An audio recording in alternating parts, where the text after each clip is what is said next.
Guys, there's been a lot of talk about small trucks lately. What if I were to tell you that this 1999 Toyota PreRunner has a lot more in common with my Lightning than you might think? We're going to show you just how far trucks have come in 26 years and just how similar and even better in some ways these old ones were.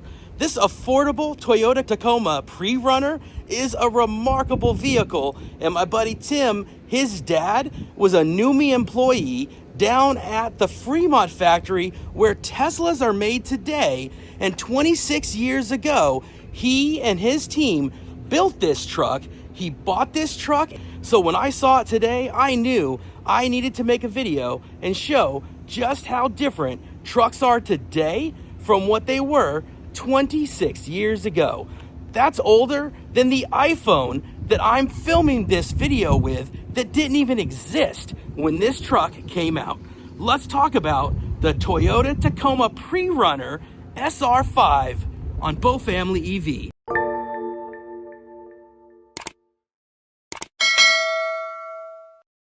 All right, guys, you join me in this time capsule of history, something that's here local to the Bay Area that was built right here at the factory by locals, and I love seeing these things on the road. What's remarkable about it is just how much it shares with my Lightning. So if you look at the Lightning, right, it's got, of course, the sunroof, and it's got things like the rear glass that slides. You'd be amazed. This has some of the same things. We've got rear glass that slides. We've got a sunroof. We've got a little bit of an extended cab. These are what they used to look like back in the day. Of course, it's not the super cab, but you got to remember these trucks for its day, this is what people were driving. These nice little small pickups are what people are asking for. So when we talk about the two-door Slate, for example, these are what people are remembering, right? The manual roll-up windows, check that out. There they are. So this one, going back into the stereo days, this one's got the Pioneer, right? Pioneer CD changer has been installed and added.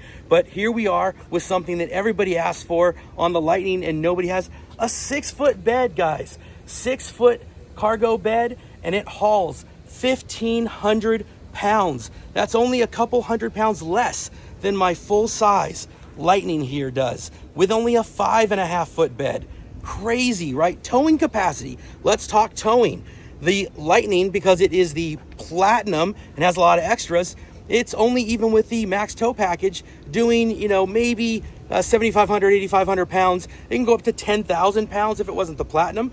But this little truck, it does 5,000 pounds. That's great when you're out there fishing, towing a little camper. 5,000 pounds is great. Look at the lift kit on this. This thing's got some amazing suspension. This little Tacoma is fantastic. It's got a V6. Of course, I'm an electric guy. I'm always going to be an electric guy. So it's not going to have the horsepower and the torque of an electric. We all know that. And it's, of course, not going to have the frunk, which I would love to have. But when you're talking about what you got for back in 1999 and the fact that this thing is still on the road doing what it does every day, and the cost of what you used to pay for a truck back then versus what it cost for these, this is why people are looking for value so much in the EV space. This is what they are looking for when you're talking about the new affordable EV from Ford, or when you're talking about the Slate. This is what we are missing and we're hoping to find. So I just love seeing this locally built truck still on the road. I had to show it to you guys. We can still look and see the original paint. You got that patina there looking sharp. Man, I just love this. And this is the question, right? When we look and see our Ford Lightnings 26 years from now, will it still be on the road? Will it still hold up to time? Will it still be something that our kids are driving the way that his son is driving the truck that he built? This is the stuff that people are questioning. Can the battery packs last as long as these Toyota engines last when we're looking at all the things in these electric vehicles? We know that we have seen these things go for hundreds of thousands of miles when we're talking about electric vehicles. We just talked to somebody on our podcast with a Mach-E that's gone over 300,000 miles. So we know it's possible.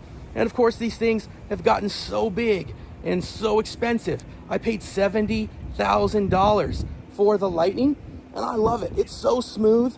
It's so luxurious and quiet. I would never want to go back to gas, but man, there is something special if you grew up in the day of these little trucks when you could buy this one. And keep in mind, this is the one, again, with the sunroof and with the extended bed.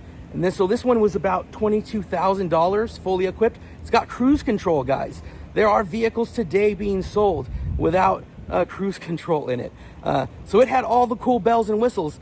And adjusted for inflation, you're probably talking at about $42,000, right? So you got to keep that in mind. You got to adjust for inflation, but still, you're talking about an incredible value. You can't really go out and find a 6-foot bed, lifted truck, V6 engine, sunroof, rear sliding glass, Pioneer CD changer. Yeah, all right, you're probably not looking for that these days.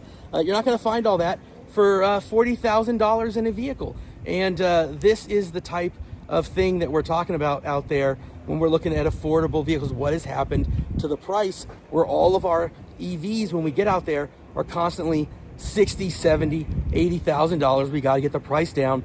Let me know what you think. Like, what are you guys looking for out there when you're talking about trucks? Are you interested in the Slate? Are you interested in the TELO? TELO is another one made here in the Bay Area. It does have the 4 doors, but they're looking at that smaller truck form factor.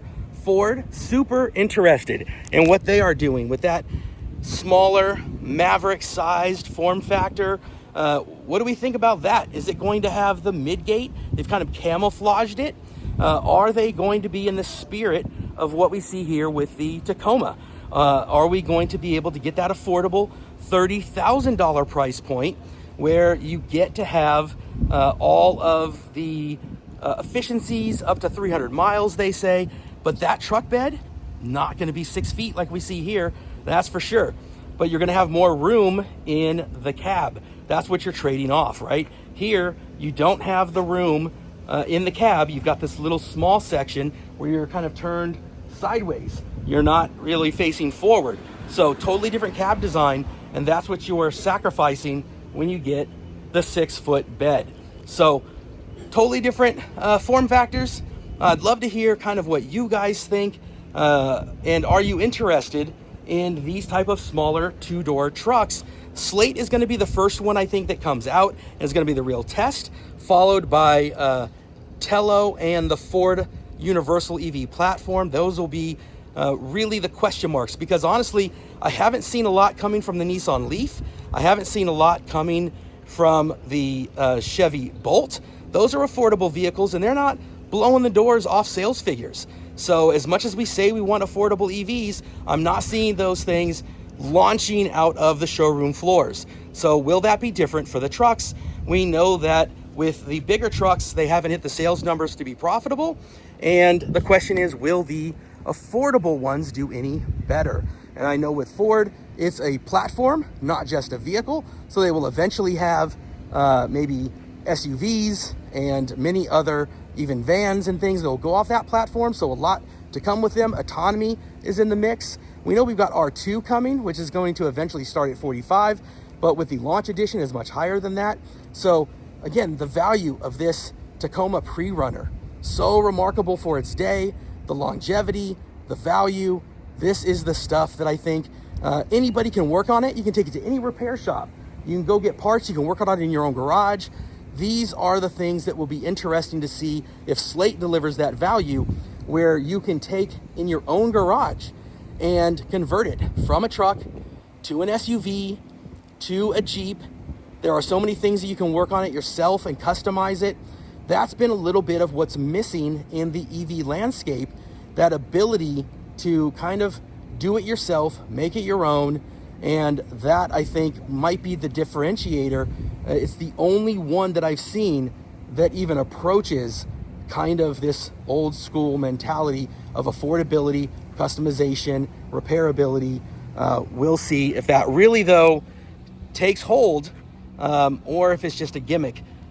Big question marks to come. Again, I'd love to know what you think. These are all just thoughts that kind of go through my mind as I look and see what's missing. What's it going to take to get EVs to take hold? What is it that kind of had that special place in our heart? And man, as soon as I saw this truck, it stirred something from you know, my days coming out of high school, and when you could just get something like this with a regular job and do so much with it. And look at this thing still on the road. Man, I hope you appreciate it as much as I do. Let me know in the comments, and we will see you guys on the next one.